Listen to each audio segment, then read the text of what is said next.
So I caught myself out here running around and exploring a little bit because I was trying to make a video about artifact hunting. And in return, I ended up coming across this underground bunker base right here, which turned into a 45-minute long um, discovery of me going underground and fighting a whole bunch of mobs and getting a whole bunch of loot. There's two different stashes down there, and then I come out and there's a fight going on up top, which I'm going to hopefully try to avoid. And we're going to go back out to the road, and I'm going to meander my way back to town. And I wanted to talk a little bit about Emergent gameplay, because it's something where I think this game, almost maybe more than any other game I've played in recent times. I'm so overburdened right now. Let me drop a Hercules here. The idea of going off the beaten path and just exploring and then coming across things. Before I eat that Hercules thing, I wanted to show you guys where I'm talking about too, because some of you are going to be asking, where did you just find this cool stash? Because in this stash, I found this mask right here and the tactical helmet, and I found this Dnipro gun, which is really cool, and a whole just a shitload of ammo and a bunch of other stuff. Let me show you on the map where this is at so you guys can pay attention for later. This is, oh look, there's another stash ahead too on the bridge. It was this right here, the Lichenia facility, which is north of Rostock. There were some codes to get in. There's a whole puzzle to get in there, and then down inside there's a couple of abomination mutants and a whole bunch of zombies, and I wasted like 300 rounds of ammo, but I did get a really cool gun and some other stuff, and it looks like there's another stash on the way back out. So this is kind of what I want to talk to you about. So I came out here with the intent to record a video about artifact hunting, because I got this really cool new scanner, and I wanted to show you guys the new scanner.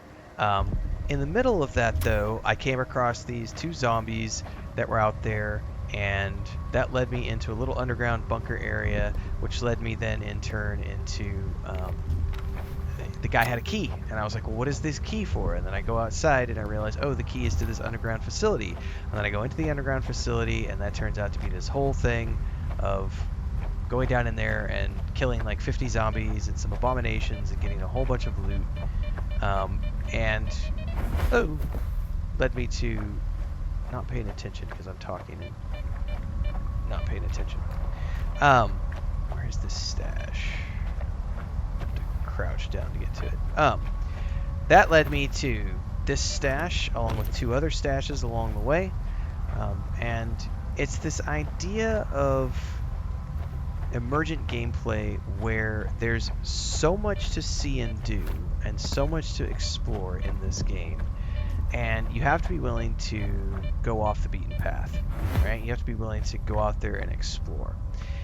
My current way of playing has been mostly focused on just finding the main story points and going along the main story, and that's really what I'm mostly here for, because I am on a schedule, because I have to get this wrapped up before December 6th, because that's when I'm starting Indiana Jones and the Great Circle.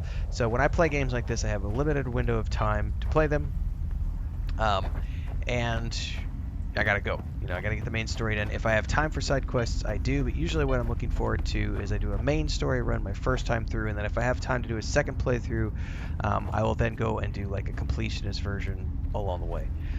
But what's really surprising about this game, and I think it's one of the things that S.T.A.L.K.E.R 2 has done better than, almost any game, probably every game I've played this year, if I had to really sit and think about it, is that you're rewarded for going off the beaten path in ways that are way beyond just like side quests, if that makes sense.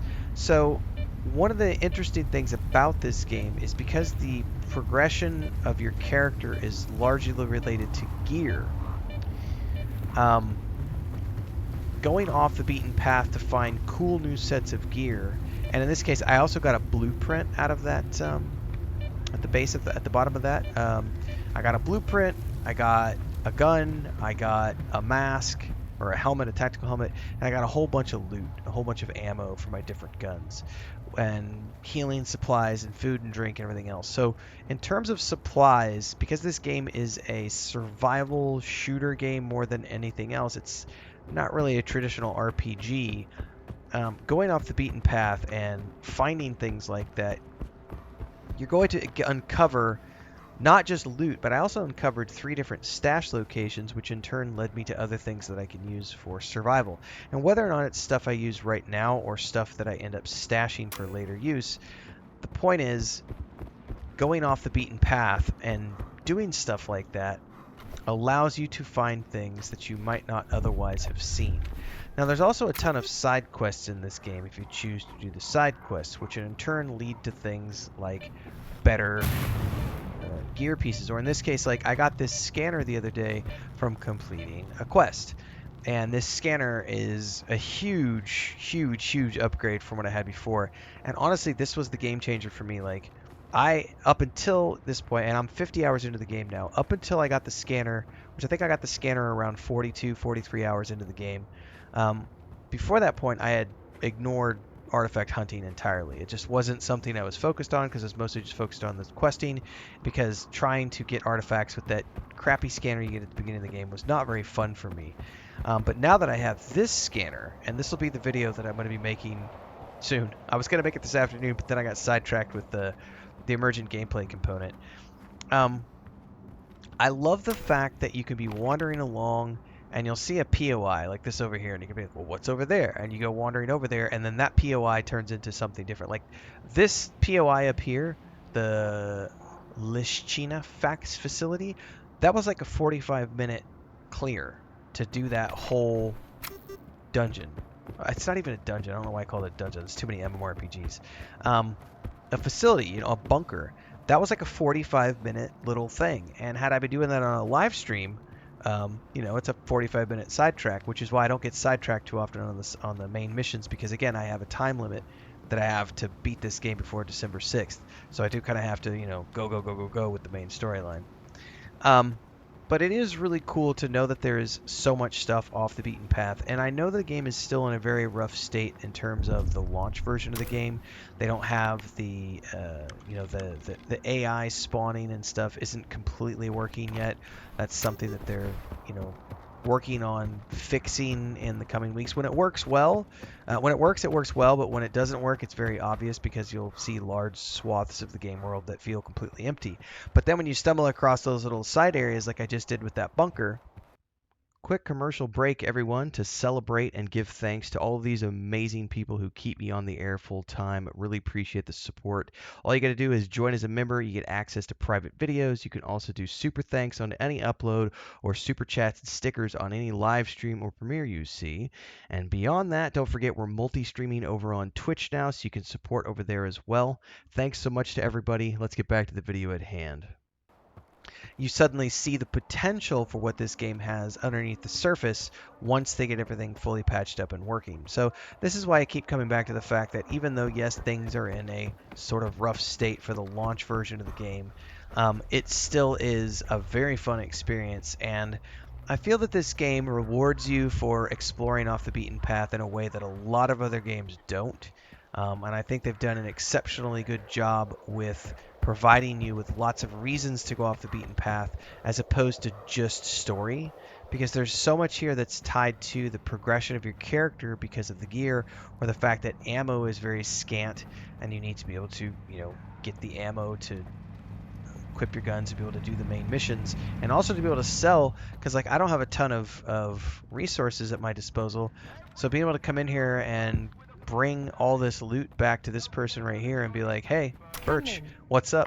Good to see you. But let's talk business, because I got this cool helmet, and this gun and some other stuff that I want to sell to you. And it's like, now I can go in here and rack up some coin, because I need it for my upgrades. And so we can look at this and go, boom, boom, sell all these goodies and get ready for the next adventure. So it's been very rewarding to go through and explore this game, and to see the great job they've done in terms of providing off the beaten path content where you can go out there and really sink your teeth into the game and find creative ways to progress your character beyond just doing the quest. I think that that's something a lot of other game companies could take a look at in terms of doing something more than just fetch quests, because I know that's a big thing that a lot of games do, which really drives me nuts, which is just sort of random fetch quests, which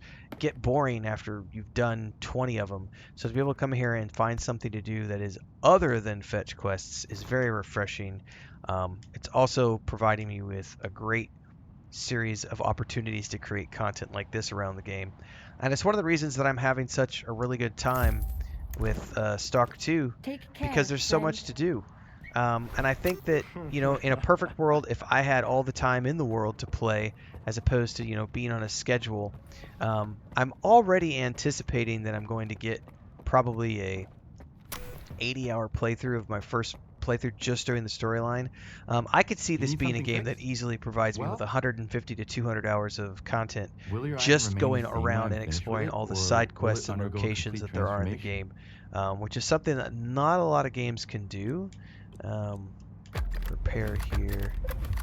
It wasn't too bad of a repair bill. We still netted, and I'm walking away with 80,000 credits because I'm Come back choosing to go off the anytime. beaten path and explore little places like that from time to time as I'm playing the game. So I'm having a great time. Hopefully you're having a great time. Looking forward to continuing the journey. I'll be back tomorrow morning live streaming at 7 a.m. Central on YouTube and Twitch. Until then, everybody, stay safe in the zone. Don't get bit. Zombies are real. Radioactivity sucks. And yeah, anomalies can chew your face off, and mutants as well. So see you next time, everybody.